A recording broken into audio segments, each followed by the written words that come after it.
Hey guys, welcome to another heroic dungeon. We're going to be doing the Nexus today.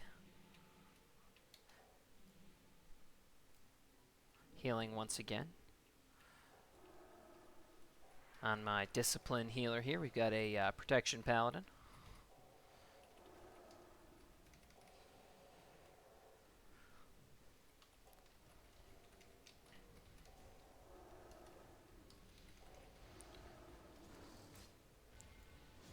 Should be a pretty fun one. The Nexus is a little bit longer than some of the dungeons I've done so far.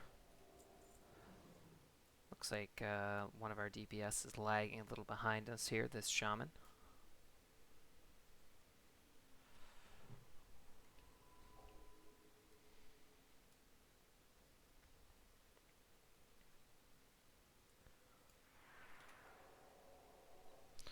Right, so we're approaching the first boss here down in this hallway. This is not a boss on normal mode, something to note, only a boss on heroic.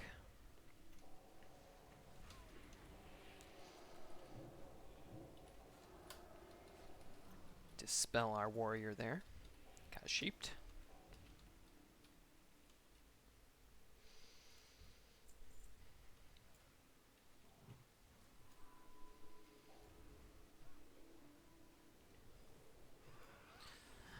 So since I'm playing Horde, these are Alliance soldiers down here frozen in ice by the blue dragons.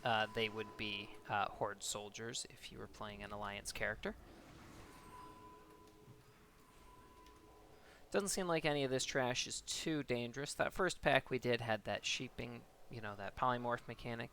Something to keep an eye on, but nothing here to worry about, doesn't seem.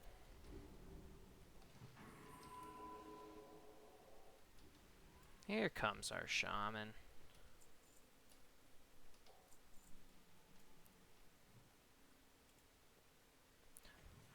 Alright, yep, so you've got Commander Stoutbeard here, as long as you're playing Horde, that is. He's got these two healers with him, these two clerics. So kill them first, or you may be able to just nuke down the boss with how easy a lot of this seems to be. Got a little whirlwind there. Yeah, that hurts, so make sure you try and move back from that, although I guess you can definitely survive, it looks like. Charged me. And he's got a fear.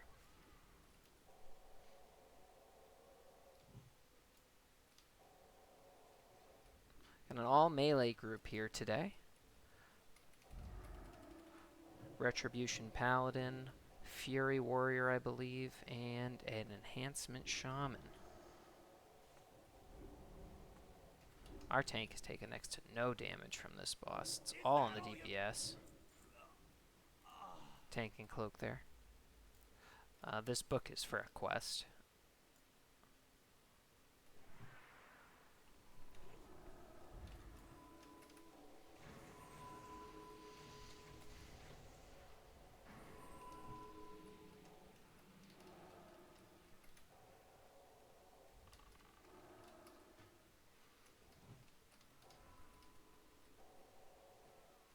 Little stun there. Oh, that came out from the Paladin. Yep, so a little repentance there, CC. And looks like these guys do have a bloodlust, if it's worth your time to bother to dispel it.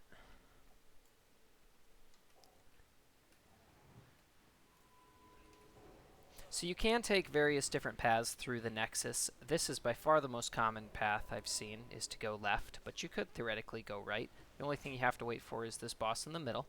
That's the last boss.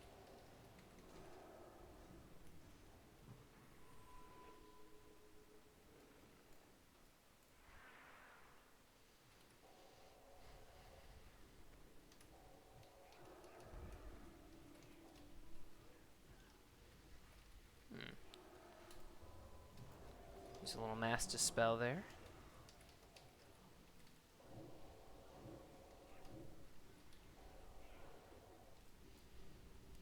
Doesn't seem like there's anything too threatening about these mobs. Obviously there was that dispel I did, but our tank is pulling those mobs, and that's the second boss in there. She's an interesting one. She will do a couple of different mechanics. She will split herself into 3 different mobs at one point, or maybe multiple times throughout the fight, that you're going to have to take down. And you'll also get thrown around the room at one point. A fun boss, but a long boss. Even if you've got high-end gear and can nuke this boss down pretty quick, I think you still have a hard time avoiding those split phases.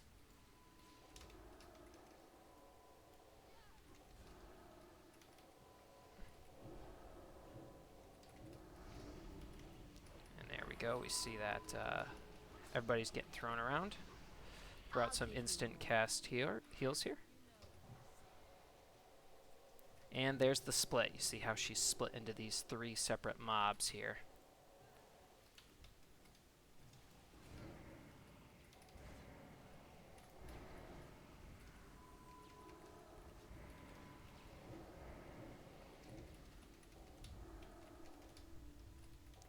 And we have to wait for her to respawn here. Now to finish the job.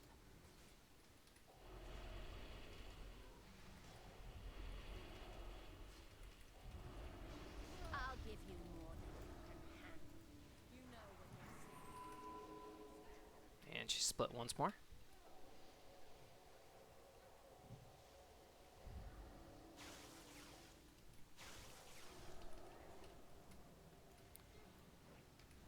So got a little bit of blizzard. Time stop there.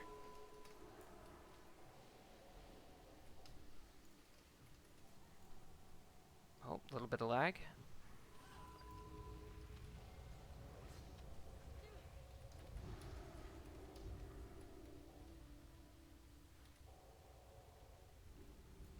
Now to finish the job. And there she goes. You can see we've got a DPS meter running this dungeon, so give you a little bit idea of how these guys are doing.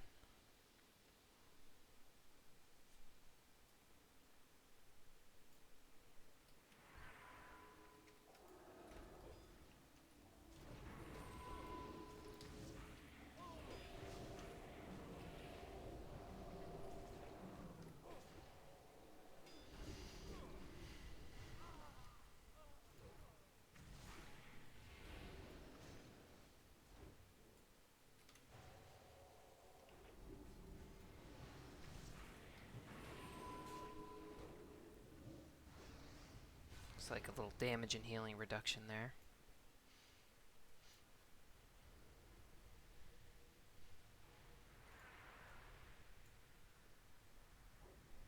Nab a little bit of mana.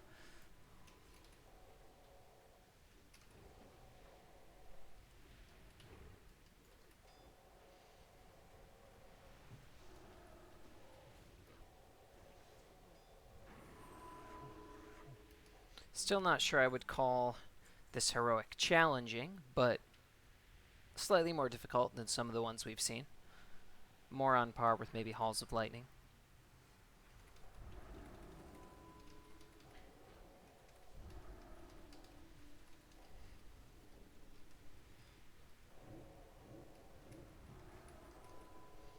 Looks like our warriors got aggro there.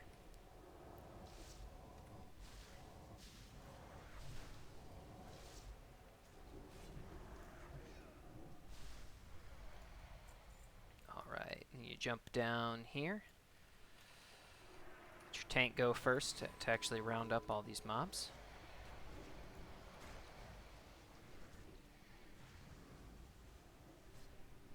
And yeah, loose mana, so killing those mana elementals there will get you a nice little bit of mana regen, help you keep moving. Love to see it.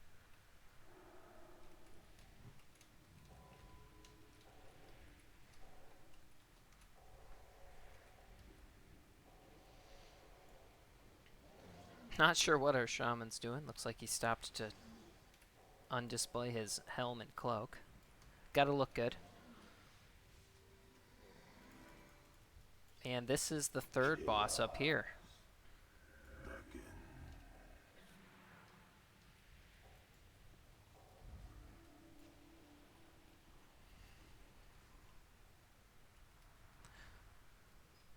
Don't exactly remember what this guy does. I believe he splits off portions of himself. Yeah, he opens these chaos rifts. That's what it is. You have to swap 2 and kill these. Looks like they die quite quick, though.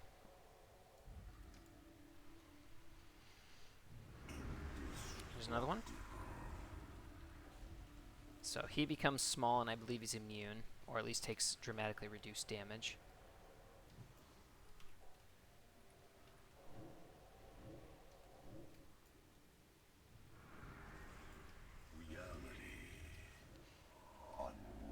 Arcane damage increased by some dramatic amount, so looks like that's what that dispel is about.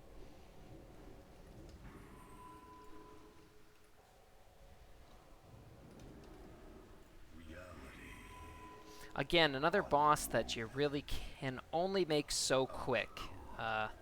You're always going to have to stop to kill those ads, I believe, unless you can almost essentially one-shot this boss and kill him in just a few seconds. Maybe you can bypass it, but something that'll make this dungeon probably one of the longer ones even later into the expansion. Make sure we don't jump wrong. I remember jumping at the wrong angle back in original Wrath of the Lich King and falling down there.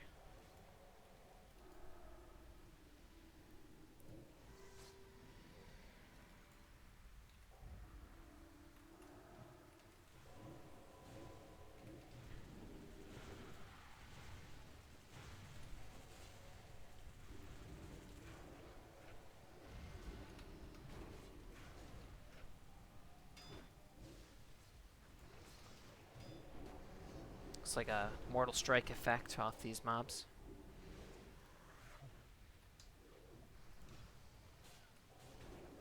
Looks like our shaman felt like this cloak was a good one for him. It's got a socket, nice. Hard to argue with a socket.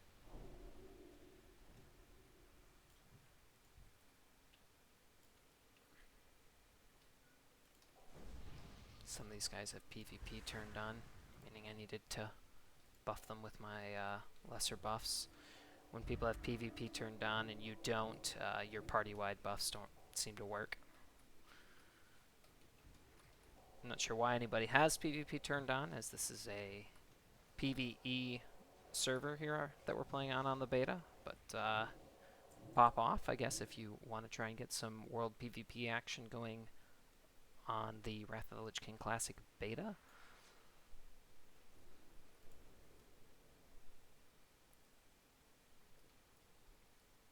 Skipping a lot of mobs through here. These guys will come back if you leave them there, so you kind of got to keep moving or you'll get just have them continually respawn.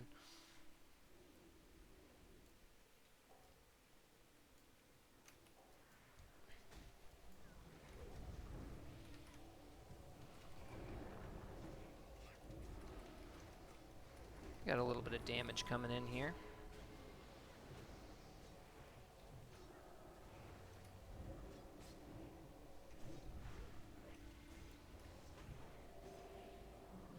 Also means I think that they don't get affected by my Mass Dispel, which is definitely not ideal.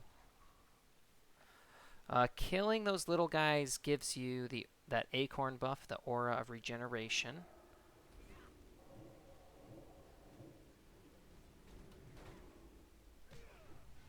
Let's see, 4% health, 2% mana, damage taken reduced by 25%. So I think what you could do, obviously, is drag some of those guys up and use them on this boss here. This is the 4th boss.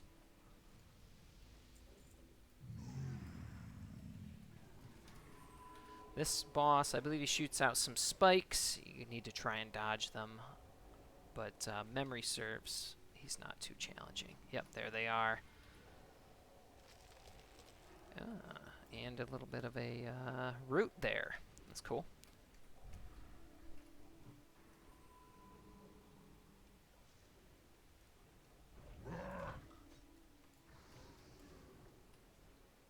Looks like you can really just stand right under him, though, too, and presumably dodge it. That's at least what it looks like.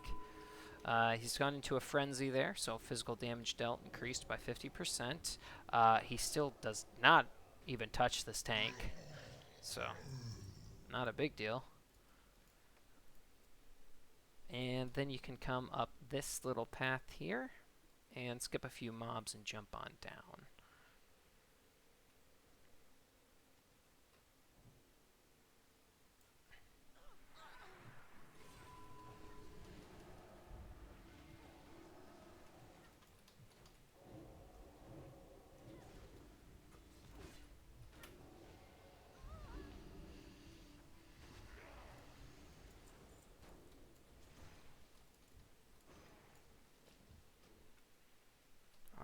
Alright, you can skip this guy, although I think it's gonna not be uncommon for him to sort of get missed and somebody accidentally pull him.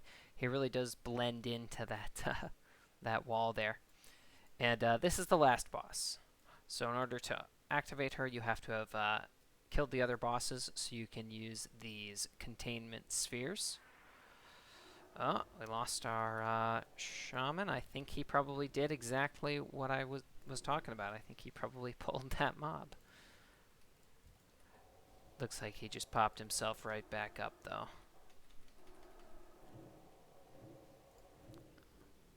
Throw some buffs back on him here.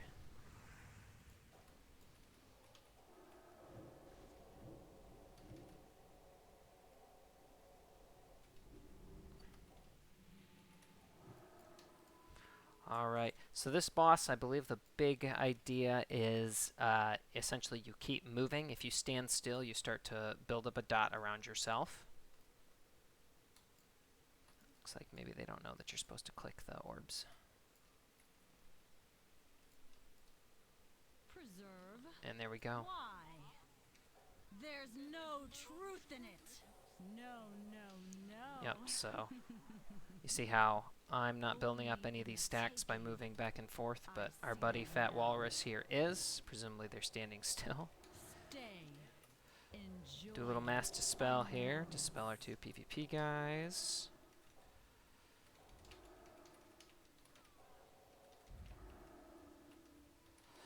So 900 frost damage taken every 1 second. Attack speed and casting speed slowed by 900%, by 90%.